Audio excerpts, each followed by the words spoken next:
Aujourd'hui, on parle des politiques de retour et de remboursement, et dans un contexte sanitaire particulier comme on le sait. Est-ce que le commerçant peut évoquer le contexte sanitaire pour refuser un retour ou un remboursement, par exemple? Bien, en fait, les commerçants ne sont pas obligés d'avoir une politique de retour, de remboursement ou d'échange. Par contre, si le commerçant en a une, il se doit de la respecter. C'est pour ça que, bon, en ce moment, puisque c'est un contexte exceptionnel, on pourrait dire ou changer sa politique de retour de remboursement en évoquant des mesures sanitaires. Par contre, au moment de l'achat, s'il avait une politique de retour et de remboursement, il se doit de la respecter quand même, malgré le contexte sanitaire. Donc oui, le commerçant pourrait évoquer le contexte sanitaire pour changer sa politique de retour, de remboursement ou d'échange.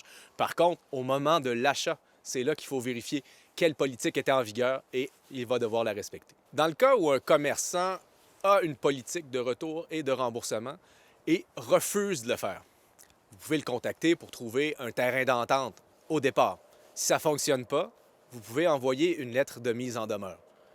Encore une fois, s'il refuse, vous pouvez avoir recours au tribunal. Quelle est la démarche pour annuler un achat? Pour annuler un achat, vous devez transmettre un avis au commerçant, oral ou écrit. Bon, puisqu'il faut conserver une preuve de cet avis, idéalement, faites-le par écrit. Le commerçant se doit de vous rembourser dans les 15 jours suivants. Il faut noter que l'annulation entre en vigueur le jour où vous avez transmis l'avis et le commerçant se doit d'assumer les frais de retour de la marchandise. Pour plus d'informations, visitez le site de l'Office de la protection du consommateur. Pour obtenir de l'aide, contactez l'une des ACEF du Québec.